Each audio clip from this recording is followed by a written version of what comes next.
Good morning students. मैं तृप्ति वाली Takshashila school की शिक्षिका आपको हिंदी विषय पढ़ा रही हूँ। और बच्चों, मैं आशा करती हूँ कि आपने इस कविता को पढ़ा होगा व समझा होगा।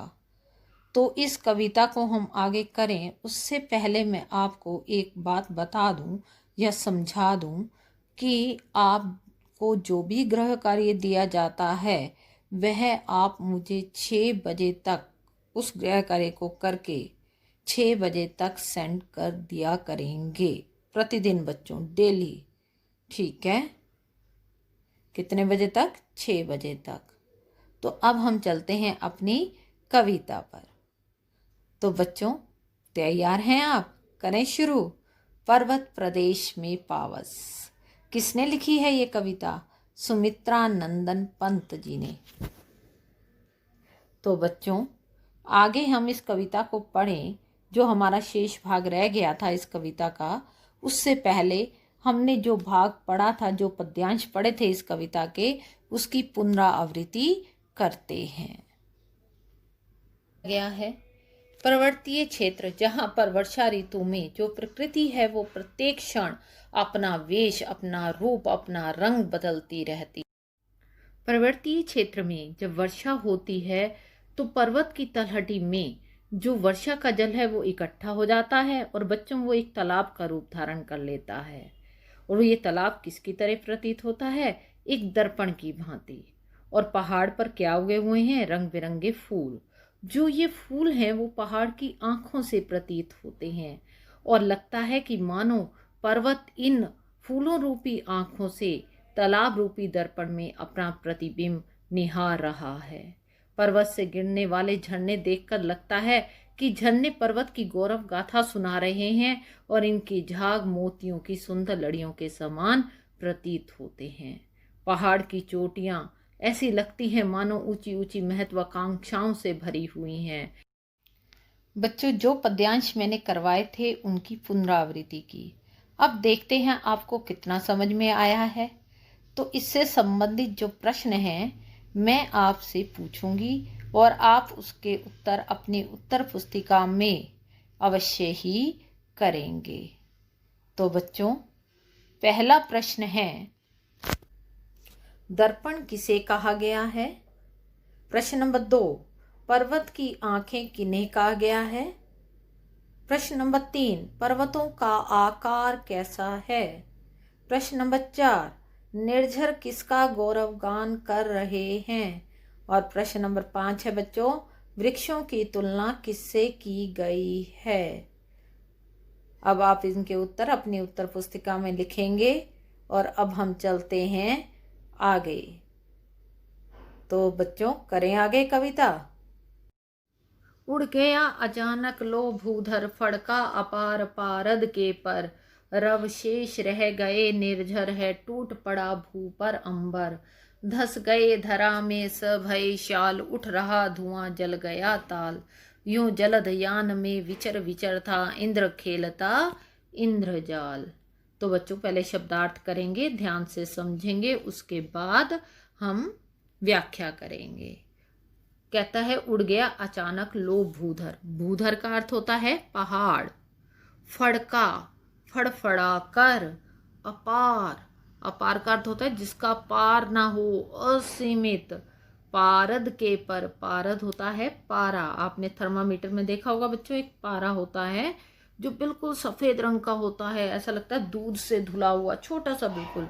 और उसके धवल मतलब पारे के समान धवल और चमकीले, क्या लगाकर? पंख। पर मतलब पंख। तो क्या अर्थ हुआ? पारे के समान सफेद और चमकीले पंख।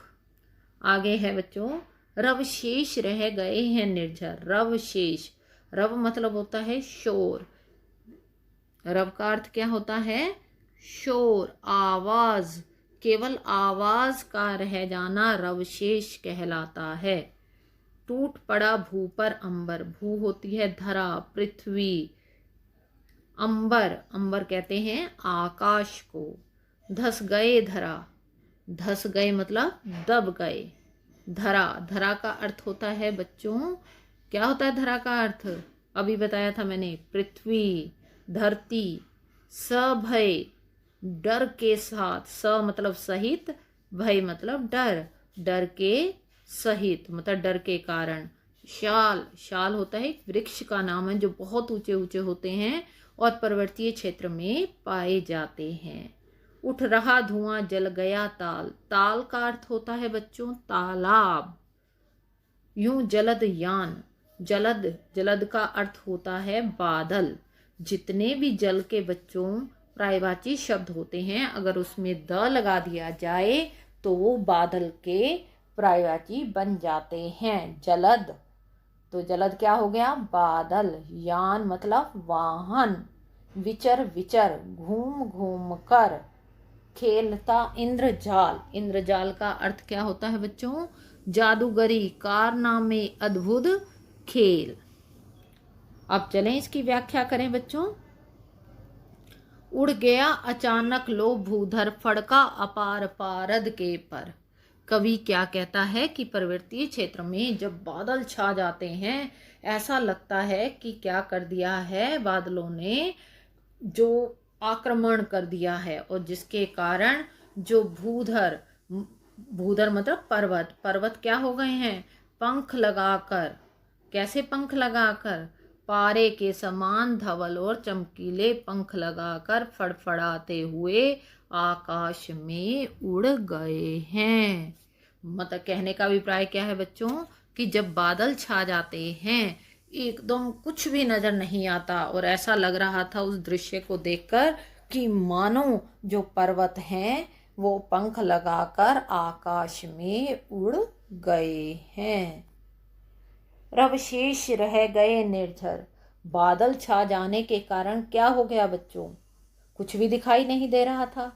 कुछ दिखाई नहीं दे रहा था तो क्या दे रही थी, क्या सुनाई दे रहा था, सिर्फ झरनों की आवाज सुनाई दे रही थी और कुछ दिखाई नहीं दे रहा था। और उसमें भी क्या हमें क्या सुनाई दे रहा था, झरनों की आवाज सुनाई दे रही थी। झरने नजर नहीं आ रहे थे, बस उनके झरझर की आवाज ही शेष रह गई थी। तो ऐसा लगा कि मानो टूट पड़ा भू पर अंबर, ऐसा लगा कि आकाश ने इस धरती पर आक्रमण कर दिया है, कि धरती पर टूट पड़ा। इतनी तेज वर्षा होने लगी कि जैसे आकाश धरती पर ही टूट पड़ा हो। उसने क्या कर दिया है, बारिश रूपी बाणों से धरती पर आक्रमण कर दिया हो, क्योंकि चारों तरफ बादल छा गए और ऐसे अंधेरा अंधेरा सा छा गया। ऐसा लगा कि अंबर ने क्या कर दिया है, इस धरती पर आक्रमण कर दिया है। धस गए धरा में सब भय शाल, उठ रहा धुआं जल गए ताल। अब शाल के पेड़ बादलों के झुंड में ऐसे धसे हुए प्रतीत हो रहे थे कि लगता है था कि मानो वे भयभीत होकर धरती में धस गए हों। मतलब आक्रमण कर दिया, आक्रमण कर दिया तो कभी कल्पना कर रहा है कि जैसे भयभीत होकर इस धरती पर जितने भी पहाड़ी क्षेत्र में शाल के वृक्ष थे वो क्या हो गए हैं, धरती में धस गए हैं, दब गए हैं कहीं पर उसके आक्रमण करने के कारण। किसके, अंबर के। अंबर पर अंबर के आक्रमण करने का क्या कारण है बच्चों की, बादलों से इतनी तेज वर्षा होने लगी कि कवि को ऐसा लगा कि आकाश ने धरती पर आक्रमण कर दिया है, आकाश धरती पर टूट पड़ा है। उसने बारिश रूपी बाणों से धरती पर क्या कर दिया है, आक्रमण कर दिया, और जिसके डर से जो शाल के वृक्ष हैं वो धरती में धस गए हैं। अब आगे देखो, उठ रहा धुआं जल गया ताल। तालाब के जल से इस तरह धुआं उठने लगा कि मानो तालाब के जल में आग ही लग गई है। जब बादल छा जाते हैं पर्वतीय क्षेत्र में सफेद सफेद सा हो जाता है बच्चों, तो उससे क्या लगा कि जो तालाब था वो भी ढक गया। और कैसा प्रतीत हो रहा था कवि को, ऐसा प्रतीत हो रहा था कि मानो तालाब में आग लग गई हो।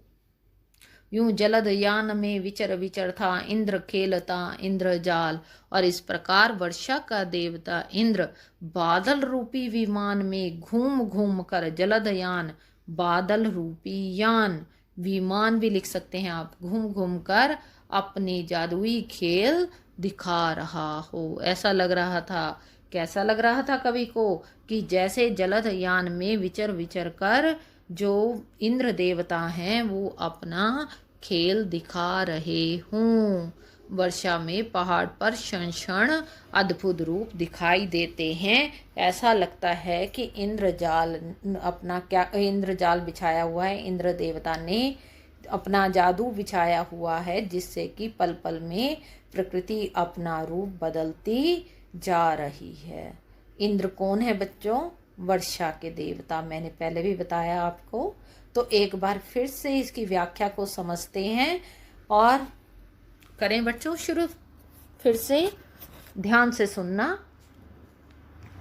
क्या कहते हैं कवि कि पर्वतीय क्षेत्र में जब वर्षा होती है, जब आकाश धरती पर टूट पड़ता है, आक्रमण कर देता है, इतनी तेज वर्षा होने लगती है कि कवि को ऐसा लगता है कि बारिश रूपी बाणों से धरती पर क्या कर दिया, आकाश ने आक्रमण कर दिया है। और जिसके डर से क्या हो गया, ऐसा लगा कि मानो भूधर बादल छा गए धरती पर। तो भूधर जो पर्वत हैं वो अचानक सफ़ेद और चमकीले पंख फड़फड़ाते हुए आकाश में उड़ गए हैं। और डर के कारण क्या हो गया बच्चों, एक तो रव शेष रह गए निर्झर, और सिर्फ क्या रह गई, सब तरफ सफ़ेद ही सफ़ेद नजर आ रहा था कवि को। और कहता है सिर्फ झरने के झरझर की ध्वनि ही सुनाई दे रही थी।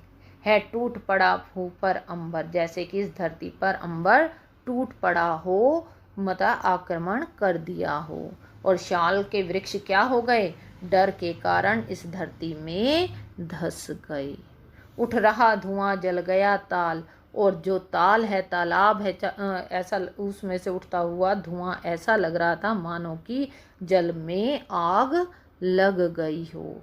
और जो इंद्र देवता हैं, जलदयान बादल रूपी यान पर घूम घूम कर अपना जादुई खेल दिखा रहे हैं। बच्चों, मैं आशा करती हूँ कि आपको यह कविता पूर्ण रूप से समझ में आ गई होगी और आपको सचमुच ऐसा महसूस हो रहा होगा कि आप प्रकृति की गोद में चले गए हैं। आप पर्वतीय क्षेत्र में पावस ऋतु में जो पल पल प्रकृति अपना रूप बदल रही है, उसे स्वयं अपनी आँखों से देख रहे हैं। ये एक कवि की कल्पना है और कवि ये प्रकृतिवादी कवि हैं जो सुमित्रानंदन पंत हैं। वो अपनी भाषा से, अपनी कल्पनाओं से हमें क्या करवा देते हैं, प्रकृति के मानवीय रूप के दर्शन करवा देते हैं। तो बच्चों, मैंने आपसे पहले 5 प्रश्न पूछे थे। आज जो मैंने पद्यांश करवाया है, अब मैं उससे संबंधित प्रश्न पूछने वाली हूँ। तो अब कौन से प्रश्न की बारी है? प्रश्न नंबर 6, पारद के पर किसे कहा गया है? बच्चों, प्रश्न नंबर 6 है, पारद के पर किसे कहा गया है? प्रश्न नंबर 7, रव शेष रह गए हैं निर्झर का आशय स्पष्ट कीजिए। प्रश्न नंबर 8, शाल के वृक्षों के डरने का क्या कारण है? प्रश्न नंबर 9, उठ रहा धुआं जल गया ताल में उठता धुआं असल में क्या है? प्रश्न नंबर 10, जलद यान पर कौन क्रीड़ा कर रहा है? बच्चों, आपने नए शब्द, शब्दार्थ, पाठ प्रवेश लिखा ही है।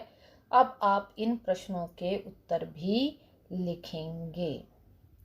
ठीक है बच्चों, आप स्वयं ही इनका प्रयास करेंगे, इस कविता को पूर्ण रूप से पढ़ेंगे और इसकी व्याख्या को समझेंगे। अगर फिर भी बच्चों कोई परेशानी आती है तो आप मुझसे पुनः समझ सकते हैं। तो आज के लिए इतना ही। अगली वीडियो क्लास में हम इन प्रश्नों के अर्थात इसके अभ्यास करेंगे कविता का। और तो बच्चों, धन्यवाद।